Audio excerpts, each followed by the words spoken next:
సింధు నది నాగరికత అంతరించిపోలేదు. మన భారతీయ జీవన సాంస్కృతిక గంగా ప్రవాహంలో అది నిరంతరము కొనసాగుతూనే ఉంది. అటు ఆధ్యాత్మిక క్షేత్రం, సామాజిక, ఆర్థిక, సాంస్కృతిక క్షేత్రాలలో నిరంతరం అది ప్రవహిస్తూనే ఉంది. ఒక్కోటి మనం ఇప్పుడు ఈ క్లాసుల్లో చూద్దాం. అమ్మ తల్లి ఆరాధన సింధు ప్రజల యొక్క ఆధ్యాత్మిక వ్యవస్థ అనగానే మనం గుర్తుపెట్టుకునేది అమ్మ తల్లి ఆరాధన. అమ్మ తల్లి ఆరాధన అప్పటి నుంచి కొనసాగుతూనే ఉంది. ఉండే కొన్ని విస్తరిస్తుంది కూడా.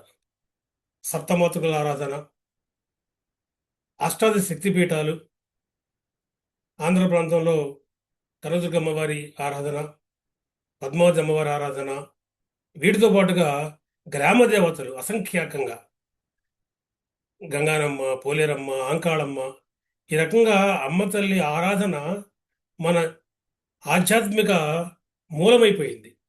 కనుక భారతీయ ఆధ్యాత్మిక మూలాలలో అమ్మ తల్లి ఆరాధన మనకి గ్రామాల్లో కనపడుతూ ఉంటుంది. పశుపతి మహాదేవ శివుని యొక్క ఆది రూపం అంటున్నాం మనం. ఆ పశుపతి మహాదేవ ఆరాధన, శివుని ఆరాధన దేశ పరివ్యాప్తంగా ఉంది. ద్వాదశ జ్యోతిర్లింగాలు ఆసేతు హిమాచలం వ్యాపించి ఉన్నాయి. ఆంధ్ర ప్రాంతంలో పంచారామాలు కనబడుతున్నాయి. గ్రామాలలో శివాలయాలు ఆనాటి మన నాగరికతకి చిహ్నాలు కానీ ఇప్పటికీ కూడా మనం చూడొచ్చు. పవిత్ర స్నానాలు మొహంజదారో చోట్ల బయటపడినటువంటి స్నాన వాటికలు ఈ రోజున ఇప్పటికే కొనసాగుతున్నాయి. ప్రతి 12 ఏళ్లకి జరిగేటువంటి మహాకుంభమేళాలు, ఒక 12 నదులకు దాదాపుగా ప్రతి సంవత్సరం వచ్చేటువంటి పుష్కరాలు, అనేక దేవాలయాల్లో ఉన్నటువంటి పుష్కరిణీలు, ఇవన్నీ కూడా మహా స్నానవాటికి చెందినటువంటి పవిత్ర స్నానాలని మనకు తెలియజేస్తున్నాయి. ప్రకృతి ఆరాధన, అనేక చెట్లని జంతువుల్ని సింధు ప్రజలు ఆరాధించడం అని చెప్పుకున్నాం. ప్రకృతి ఆరాధన భారతీయ ఆధ్యాత్మిక చింతనలో ఒక భాగం. నేటికి మనము ఆనాడు వాళ్ళు ఏదైతే పూజించారో అదే రావి చెట్టుని ఇప్పటికీ మనం పూజిస్తున్నాం. అనేక జంతువుల్ని మనం పూజిస్తున్నాం. కనుక ఇవన్నీ కూడా సింధు నది నాగరికత కాలం నుంచి కూడా నేటికి కొనసాగుతున్నటువంటి ఒకనొక పరంపర. స్వస్తిక గుర్తులు అనేక లభించే మనకి. ఆ స్వస్తిక గుర్తుల్ని ఇప్పటికి మనం పవిత్రంగానే స్వీకరిస్తాం, తీసుకుంటున్నాం. ఇది మనకు కనిపించేటువంటి ఒకనొక గొప్ప విషయం. ఆధ్యాత్మిక రంగమే కాదు, తిరిగి మళ్ళీ సామాజిక రంగాన్ని కనుక తీసుకుంటే ఆనాటి ప్రజలు ఎటువంటి విధానాలు అయితే కొనసాగించారో అవి ఇప్పటికి కూడా మనకు కనబడటం అనేటిది ఒక గొప్ప విశేషం. మనం చెప్పుకున్నాం, సింధు నది నాగరికతలో వివిధ రకాల ముద్రికలు లభించినాయి, మట్టి విగ్రహాలు లభించినాయి. ముఖ్యంగా ముద్రికలలో మహిళలు గాజులు ధరించడం, అదేవిధంగా స్త్రీ పురుషులు ఇరువురు కూడా హారాలు ధరించడం, చెవిపోగులు ధరించడము ఇప్పటికీ కూడా మనకు కనపడుతుంది. అద్దాలు, దువ్వెనలు, పౌడర్, లిప్స్టిక్తో సహా ఇవన్నీ కూడా సింధు నది నాగరికత కాలం నుంచి ఇప్పటికి కూడా కనిపిస్తూ ఉన్నాయి. ముఖ్యంగా శిరోజాలంకరణ, స్త్రీల యొక్క ఈ జడలు వేసుకునే విధానం, అనేక రకాలటువంటి జడలు మనం ఇవాళ దేశవ్యాప్తంగా చూస్తున్నాం. కొప్పులు, అవన్నీ కూడా మనకి సింధు నది నాగరికత కాలం నుంచి మనకు కనపడుతున్నాయి. అదేవిధంగా పాస్ట్ టైమ్ యాక్టివిటీస్, పాచికల ఆట, టైస్ ముద్రికలు లభించాయి మనకి సింధు నది నాగరికతలో. నృత్యము, గుల్లలతో ఆడుకోవటం, ఇటువంటి అన్నీ కూడా మనకి ఆ సాంస్కృతిక పరంపర ఇప్పటికీ కూడా కొనసాగుతుంది. చిన్నపిల్లల ఆట వస్తువులు అనేక లభించాయి. కోతి బొమ్మ మనం చూస్తుంటాం, స్ప్రింగ్తో కొట్టి పైకి కిందకి జరపడం. అటువంటివి అనేక మనకి సింధు నది నాగరికతకు చెందినటువంటి త్రవ్వకాల్లో లభించాయి. కానీ ఇవన్నీ కూడా ఇప్పటికీ మనకు కొనసాగుతున్నాయి. సాంస్కృతికమైన ఆలోచన మనం తీసుకుంటే సాంస్కృతికంగా మనం కొన్ని విగ్రహాలు తయారు చేస్తాం ఇప్పటికి కూడా. ఆ విగ్రహాలు లాస్ట్ వ్యాక్స్ పద్ధతిలో, అంటే ముందు మైనంతో తయారు చేసి తర్వాత దాన్ని మధ్యలో లోహాన్ని వేసి తర్వాత మైనం తీసేసే విధానం. మనకి Ramji statue of a dancing girl, నాటికత కాంస్య విగ్రహము ఆ విధంగానే తయారు చేయబడింది. సింధు నది నాగరికత కాలంలో. ఇప్పటికీ మనం అటువంటి లాస్ట్ వ్యాక్స్ పద్ధతుల్ని అనేక విగ్రహాలు తయారు చేయడానికి వాడుతున్నాం. ఇప్పటికీ మనం ఇల్లు నిర్మిస్తున్నాం, ఇటుకలతోనే, కాల్చిన ఇటుకలతోనే నిర్మిస్తున్నాం. అనేక నీటి నిర్వహణ పద్ధతులు ఉన్నాయి. ఆ నీటి నిర్వహణ పద్ధతులన్నీ కూడా ఆనాడు ధవళవీర నగరంలో, రాఖీ గడిలో ఏ రకమైన విధానాలు ఉన్నాయో, ఆయా నగరాలలో తిరిగి మళ్ళీ ఎటువంటి మురుగునీటి పారుదల సౌకర్యాలు అంటే ఉన్నాయో అవి కూడా మనకి ప్రస్ఫుటంగా ఇప్పటికీ కూడా కనిపించేటువంటి అంశం. అంతేకాదు, మనకి ఆవరణ ఇళ్ళు, మధ్యలో ఒక పెద్ద హాల్ లాంటిది ఉండి చుట్టూతో ఉండే ఇళ్ళు, ఉమ్మడి కుటుంబాల ఇళ్ళు దాదాపుగా ఇప్పటికీ మనకి అవే కనపడుతున్నాయి. మెయిన్ హాల్ ఇప్పుడు కూడా మనకి పెద్దగా ఉంటుంది. కాబట్టి ఇది అతిథుల్ని ఆహ్వానించేటువంటి లేదా ఉమ్మడి కుటుంబానికి చెందినటువంటి ఒక సాంప్రదాయం. ఇప్పటికీ మనం దాన్నే కొనసాగించడం అనేటిది గొప్ప విశేషం.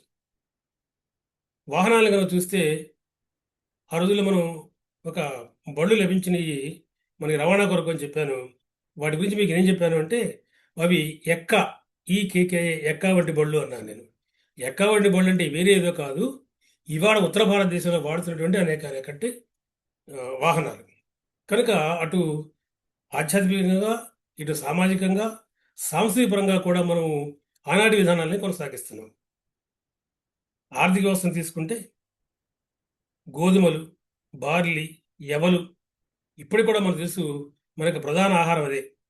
గుజరాత్లో వరి పండేది అని చెప్పి మీకు నేను క్లాసులో చెప్పాను. ఇప్పటికి కూడా మనం వరి పంటనే స్వీకరిస్తున్నాం.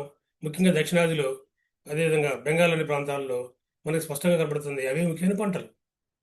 ప్రతి ఆనాడు వాణిజ్య పంట, ఇప్పటికీ వాణిజ్య పంట అదే. ఇప్పటికి కూడా మనం ప్రతితో చేసినటువంటి వస్త్రాలని సాధారణ భారతీయులు ధరిస్తారు, ధోవతి ధరిస్తారు. ఆనాటి విధానాలే ఇప్పటికీ కూడా మనకి గ్రామసీమల్లో ఎక్కువగా కనపడుతున్నాయి. మనకి పండుగలు, పబ్బాలు, విశేషాల రోజుల్లో సాధారణ ప్రజలు కూడా, మామూలు ప్రజలు కూడా, హై క్లాస్ సొసైటీ పీపుల్ కూడా అటువంటి వాటిని ధరించడం మనం ఇప్పటికీ కూడా చూస్తున్నాం. అదేవిధంగా మట్టి పాత్రలు తయారు చేయటం, లోహ కళలు, మణులు, పూసల ఆభరణాలు, వాటి ఇప్పటికి కూడా మనం పెద్ద ఎత్తునే వాడుతున్నాం. కొలతలలో కనుక మనం తీసుకోబోయేది ఇప్పటికి కూడా మనకి 16 ప్రామాణిక సంఖ్య, 16 ఆరులు 96 కింద మనం 100ని పరిగణిస్తాం. మనం చూడాల్సిన విషయం ఉంటుంది. కనుక అటువంటి విధానాలను ఇప్పటికీ మనం కొనసాగిస్తున్నాం. రాజకీయ క్షేత్రంలో ఆనాటి రాజులు ఉన్నారో లేదో మనం స్పష్టంగా చెప్పలేమని చెప్పుకున్నాం మనం. కానీ ఆనాడు పట్టణాలకు సంబంధించినటువంటి అడ్మినిస్ట్రేషన్ ఉండేదనేది మనకు కనపడుతోంది. ఇప్పటికి కూడా మనకి ఈ మున్సిపల్ అడ్మినిస్ట్రేషన్ గురించి మనం చూస్తాం. అటు టౌన్స్ కానీ, సిటీస్ కానీ, నగర పరిపాలన మనకు కనబడుతోంది. డీసెంట్రలైజ్డ్ అడ్మినిస్ట్రేషన్ అనేది ఆనాడు మనం చూసాం. అటువంటి వికేంద్రీకరణ చెందినటువంటి పరిపాలనా వ్యవస్థలు ఇప్పటికి కూడా మనకు కనపడుతున్నాయి. కనుక ఏ వ్యవస్థ తీసుకున్నప్పటికీ కూడా అది ఆధ్యాత్మిక రంగం కావచ్చు, సాంస్కృతిక రంగం కావచ్చు, సామాజిక రంగం కావచ్చు, ఆర్థిక రంగం కావచ్చు, చాలా వరకు రాజకీయ రంగం కావచ్చు, ఇవన్నీ కూడా మనం ఇప్పుడు గమనిస్తుంటే ఆనాటి నాగరికతని ఇప్పటికీ మనం కొనసాగిస్తున్నాము. ఆయా మార్పులకు అనుగుణంగా, ఆయా కాలమాన పరిస్థితులకు అనుగుణంగా. కాబట్టి సింధు నది నాగరికత ఇప్పటికి కూడా కొనసాగుతుందని మనం చెప్పొచ్చు. సింధు నది నాగరికతని అందుకే మనము మూల భారతీయ నాగరికత అని కూడా అంటాం. కనుక మూల భారతీయ నాగరికత ఎందుకైంది అంటే మన మూలాలన్నీ కూడా అక్కడే ఉన్నాయి. అదే నదిలో నాగరికతకి సమకాలీన నాగరికతలు ఉన్నాయి కొన్ని. అవి తర్వాత రోజుల్లో దెబ్బతినిపోయినాయి. విదేశీ ఆక్రమణల వల్ల కానీ, ఇతర కారణాల వల్ల కానీ తమ యొక్క మౌలిక స్వరూపాలు మారినాయి ఆయా దేశాల్లో. కానీ మన దేశంలో ఉన్నటువంటి ఈ సంస్కృతి ధార ఏదైతుందో అది నిరంతరం కొనసాగుతుంది. మన దేశం మీద కూడా విదేశీ ఆక్రమణలు జరిగాయి. అనేక ఇతర ఆలోచనల్ని, ధర్మాలని మన దేశంలో కూడా మనం స్వీకరించాం. వారిని కలుపుకున్నాం, ఎసిమిలేట్ చేసుకున్నాం. కలిసి జీవనాన్ని కొనసాగిస్తూ పెద్ద ఎత్తున సింధు నది నాగరికత చెందినటువంటి ఆ వారసత్వం ఏదైతుందో దాన్ని మనం ఇప్పటికీ కూడా కొనసాగిస్తున్నాం. అందుకే భారతదేశం అనగానే 5000 ఏళ్ల అవిచ్ఛిన్న సంస్కృతి ధార అంటారు చరిత్రకారులు. ఆ సంస్కృతి ధారలో మనకు ఉన్నటువంటి అన్ని రకాలైన ప్రాధాన్యాలు సింధు నది నాగరికత నుంచి రావడం వల్ల సింధు నది నాగరికతని మూల భారతీయ నాగరికత కూడా అంటాము. మూల భారతీయ నాగరికత ఇవన్నీ కూడా మీరు జాగ్రత్తగా గుర్తుపెట్టుకోండి. ఇది మనము సింధు నది నాగరికతకు సంబంధించి చేసినటువంటి 11వ వీడియో. దీంతో సింధు నది నాగరికతని పూర్తి చేస్తూ తదుపరి క్లాసు ఆర్య నాగరికత కింద మనం విభజించుకుంటున్నాం కాబట్టి దానికి సంబంధించిన అంశాలని రేపు మీకు వీడియో తెలియజేస్తాను. కనుక ఇవన్నీ కూడా జాగ్రత్తగా చదవండి, నోట్స్ రాసుకోండి, పెద్ద ఎత్తున మీకు ఉపయోగపడతాయి. ఈ కంటెంట్ మీకు నచ్చే పని అయితే మీరు సబ్స్క్రైబ్ చేసుకోండి, ఆ బెల్ ఐకాన్ నొక్కడం మర్చిపోవద్దు, షేర్ చేయండి మిత్రులకి, లైక్ చేయండి, మీ సంతోషాన్ని తెలియజేయండి, మీ సందేహాలని కామెంట్ రూపంలో తెలియజేయండి, మీ ఆనందాన్ని కామెంట్ రూపంలో తెలియజేయండి. మనం ముందుకు వెళదాం. గ్రూప్ 2లో ఒక ముఖ్యమైనటువంటి హిస్టరీ మనం డిస్కస్ చేసుకుంటున్నాం. అందులో సింధు నది నాగరికత నుంచి మనం ఆర్య నాగరికతకి తర్వాత క్లాసులో ప్రవేశిస్తాం. నేటికి స్వస్తి.